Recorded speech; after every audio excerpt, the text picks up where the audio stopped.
Oh, Jake, did you make me breakfast? Do I look like I know how to poach an egg? It was Dad. Who's Dad? Your dad? Good morning, Reba. Would you like the living section? That depends. Is there a story in there that explains what the heck you're doing here? Jake asked me to come over early so we could dig for worms. Is that true, Jake? No. We fell asleep watching movies on the couch last night. You slept here? Jake, we worked on the worm story for 20 minutes. Dude, she's my mom. Look, Brock, you just can't hang out here anymore. Now, when you get through making my toast, you go home. Hey, sweetie, what time's Van coming in from Denver? I don't know. Sometime, I guess. Well, honey, what do you say when you talk to him? Oh, we haven't talked yet. Every time he calls, he gets the answering machine. Every time I call, I hang up. And frankly, if he wanted to talk to me, he wouldn't have moved to stupid Denver. Are you still mad about him leaving? No. Stupid Denver and stupid Colorado. Cheyenne, honey, listen to me. He had to go, okay? Van is a professional football player, and he got traded. It happens sometimes. I understand that. Just like you understood when we brought Kira home and you kept trying to give her away. I was here first. Honey, Van's been gone for a whole week. Do you have any idea how much he's looking forward to seeing you and Elizabeth? Yeah, right. You think he is? Of course he is. I bet he's miserable up there because he misses you so much. Heck, if you met him in those radio sweats, I bet he wouldn't even notice. Yeah, that's right. But seriously, I'd shower. Honey, look, you guys only have 2 days together. That's it. Don't lose them because you're still mad over something he has no control over. Maybe you're right. I mean, Van doesn't want to be in Denver any more than I want him to be there. And plus, you might bring me a present. Aw, thanks, guys. Love you. Yeah. We love you too, sweetheart. Thanks for helping out with that. You didn't need any help. You're a great mom, Reba. Yeah, well, you're a great dad, too. You always were. Well, thank you. No, thank you. Now go home.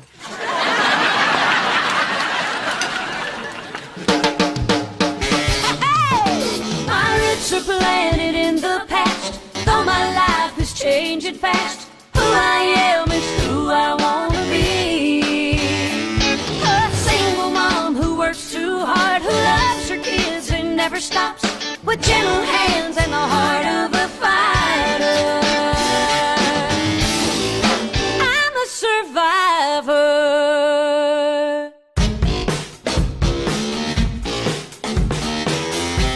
Okay, good. A little bit more. Go ahead. Good job. All right, Jake, what have we learned so far? Always tighten to the right, and it's not swearing if you use different words. Granny in hot pants! What are you guys doing now? Man's work, little missy.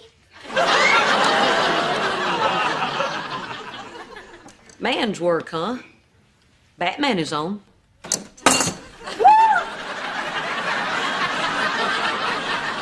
Okay. I'm not just hanging out. I have a reason for being here this time. I am fixing the sink. It's not broken. It is now. Brock. Okay. It's just that the condo's so quiet. I mean, strange as it sounds, after the chaos of a big family, I miss the noise and the mess. And somebody doing your laundry. What? How did those get in there? Look, Brock, we're divorced. Legally, your clothes can't be tumbling around with my clothes anymore. You need to find someplace else to hang out. Hi, Reba. Hey, Hi, Brock. I didn't know you were over here. Actually, I'm just leaving. I'll see you in couples therapy later, okay? Okay. Whoa, what about my sink? Reba, I can't be hanging out here all day.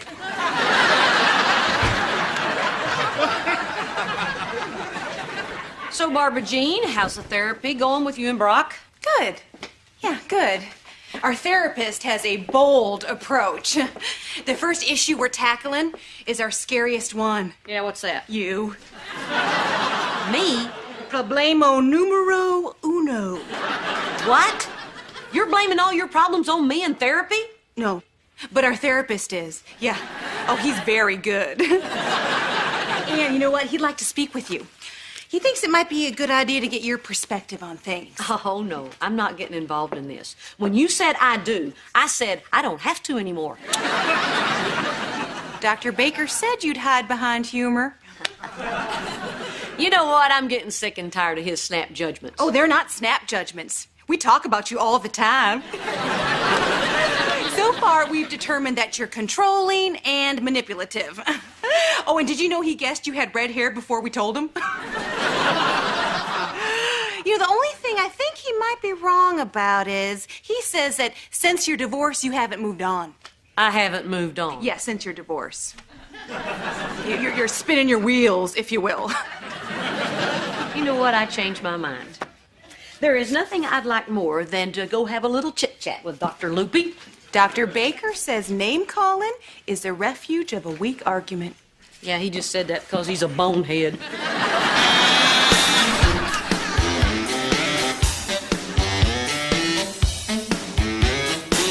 Oh, thank you so much for babysitting Kira. How's it going?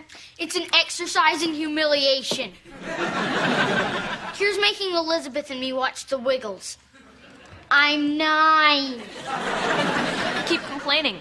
I have Barney tapes.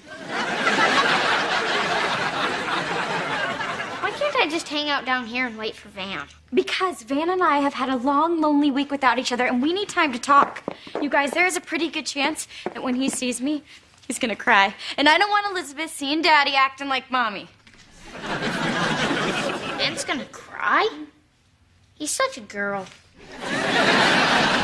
And yet all he wants to do is play with my makeup. Oh, am I finally home? Am I here? Yes, honey, you're home. Oh, was it horrible? Oh, you have no idea, Cheyenne. When I got to Denver, I was so stressed out. I didn't know where to go. I didn't know what to do. Oh, honey. No, I mean, I literally didn't know where to go.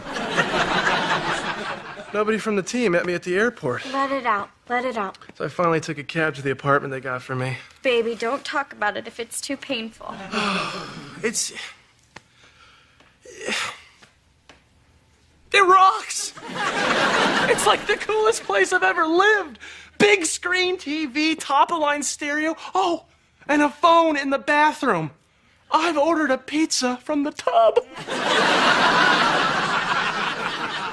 Well, at least you have a nice place to be lonely in. Oh, who has time to be lonely? Some of the guys from the team, who are awesome, by the way, live on the same floor. It'd be way awesomer, Van, if they had met you at the airport. No, they didn't meet me at the airport because they were setting up a party for me. And oh, man, that was a party. Did you know a keg of beer can bounce like 20 feet when you drop it off a balcony? Yeah. My buddy Weasel says it's because the air is thin. You have a friend named Weasel? Oh, yeah, he is the coolest. He can put a ping pong paddle in his mouth. He's gonna teach me. Well, I'm sorry that you had to leave your awesome apartment and your awesome friends who could put ping pong paddles in their mouth to come home. Oh, what's the matter? Oh, gee, I don't know, Van. I mean, if everything's so great for you at Denver, I hate to rain on your parade by standing here all dressed up with a box of tissues waiting for you to cry. Wait a minute, Shane, come back. If you want me to cry, I'll tell you what the keg of beer landed on. It landed on Weasel.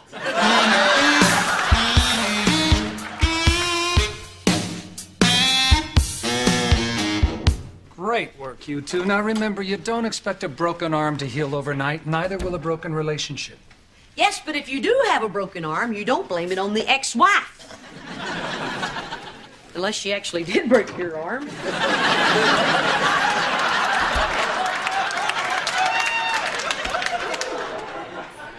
I was just guessing. You must be the heckler I ordered for the waiting room. No, I'm Reba Hart, Brock's ex-wife. Red hair, clenched fists, I should have known. Barbara Jean said you wanted to talk to me. Yeah, great. Have a seat. Brock and Barbara Jean will be here in about 15 minutes. I'll be gone by then. Look, you shouldn't be talking about me in their therapy. They have scarier issues than me. I mean, they have a Star Wars bedspread. Start with that. You're right, and that's why I asked you to come down here, so you could tell me how to do it right. And thank you, Reba. You've made me a better doctor. Ha, ha, ha. Are you going to talk about this seriously? No. In fact, I am not going to talk about how to conduct their therapy at all. Okay, then. If you're not going to talk, then you're going to listen. Because as a divorced woman, I might know something about marriage that they didn't teach you in Harvard and Yale. Number one, nobody likes a show-off. And number two? Number two, I have moved on since my divorce. Matter of fact, I have moved so far past on that I'm lapping it for the second time. And you're seeing somebody. None of your beeswax.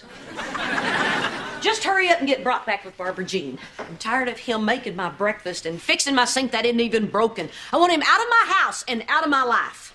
Ah! Whoa, Reba, what are you doing here? What am I doing here? What are you doing here? Well, he's my therapist. Okay, then, get out of my way. Yeah, wait. Now, Brock, you never told me you were spending so much time at your ex-wife's house. Yeah. Because I knew you'd look at me like that. Stop it. All right, I'll turn my look to Reba. Reba, what's going on? Yeah, Reba, what's going on? All right, then. Sometimes I hear voices. Horrible, horrible voices. Reba, for crying out loud. That's one of them. Did you hear that?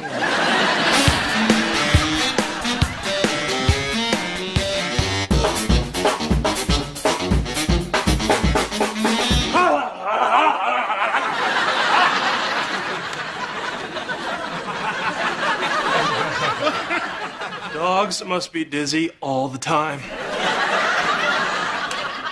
Go ahead, Kira. Ask me another Denver question. Can I take off the hat? You want your $20? Come on, keep them coming. So, what's better in Denver, the water or the air? Oh, the air. No, the water. Oh, and the soil. So clean you could eat off it. Now can I take off the hat? You know, Kira, everyone in Denver wears them. They do not. Yes, but they used to back in the day. So anyway, the air, the water, it all sucks. Denver's horrible. Why don't you take these hats and go outside and frighten the squirrels?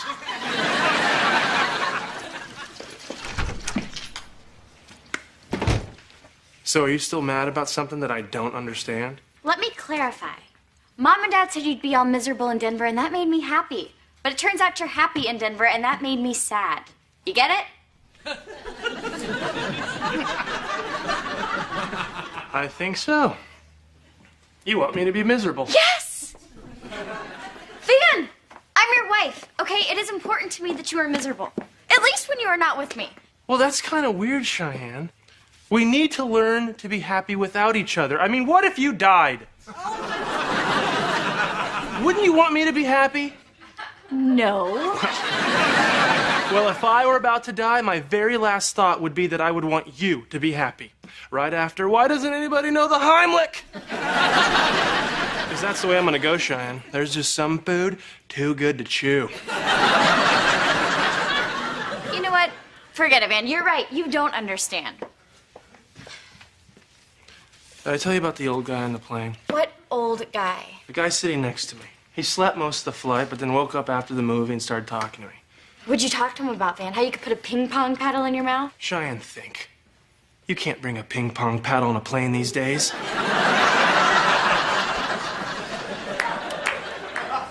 No, we talked about love. Love? Yeah, love. He was one of those wise old guys, really old, like 40. Been married for 20 years. Oh, that is a long time. Yeah, 20 years ago, I was like 0. So anyway, I guess he's away a lot with his job and everything, and I asked him if it was tough for him being married. You asked him that? And what did he say? He said this: Immature love is wanting the other person to be happy only when they're with you. Mature love is wanting the other person to be happy, period. That is the stupidest thing I've ever heard. Well, maybe not for an old guy, maybe not for someone who's been married for 20 years. Well, Van, we are not old, okay? And we haven't been married for 20 years. I know, but we will be someday. And then we'll have to say this kind of hoo-ha to Elizabeth. Because you know it's true. I missed you. I missed you so much. I miss you too. Hey, I thought you were gonna bring me a present. Oh, I did.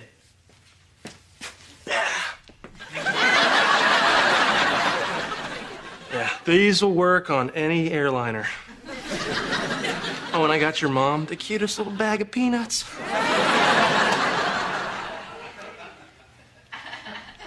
Can't hear me, can you? No. Doesn't work that way.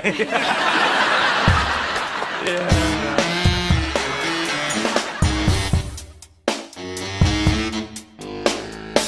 So even though I wasn't the one who broke my mother's favorite rod and reel, my daddy made me stand in the corner for 2 hours as punishment. Which, I guess, is why I have a problem with authority. This is fascinating! Oh, yeah. Now, about your current relationship with Brock. Oh, wait a minute. I'm not through talking about my daddy yet. You see why we got divorced? She never wanted to talk about our relationship. That was you moron. Well, I want to talk about it now. We don't have a relationship now. And yet, here you are. Why are you here? Well, if I yelled at you on the phone, you could hang up. So you're here because of our relationship? Well, you gotta admit, it needs work. You know, if you spent less time joking around and more time on getting people back together, I wouldn't have to come home and find my husband fixing my sink. You mean your ex-husband? Okay, ha ha ha. Point for you. You're the therapist, you know what I meant. Still, for someone who's moved so far past on, that's a strange slip. Not so strange when he's practically living at my house. Well, you had to be with the kids. They're not the only ones living there. Well, I didn't know it was such a big deal. How could you not know? Do you think I like setting an extra place at the dinner table? Or dropping everything because you guys need a fourth for Pictionary? Or I have to sit there and watch your victory dance because your team won because I got stuck with Jake? Hey, sorry. I thought we were getting along pretty well. We were. Then what's the problem? That's the problem. Go on.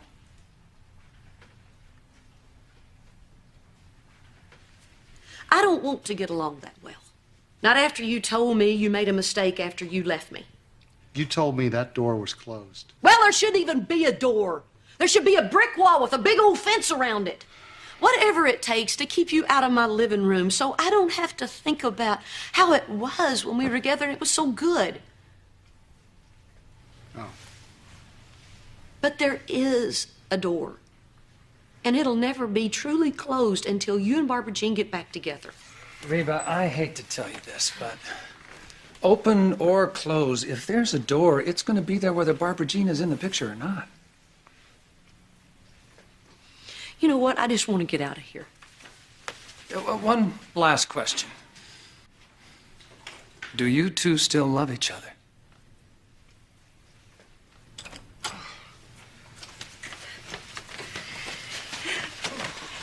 Knock, knock, Doc. Oh, sorry I'm so late. Oh, Reba, good, you're still here. Let's gang up on Brock. That's the other voice. Reba. If you want, you can call me anytime. No, I'm finished here. Just get those two back together. Oh, and if I owe you anything for this, just bill them.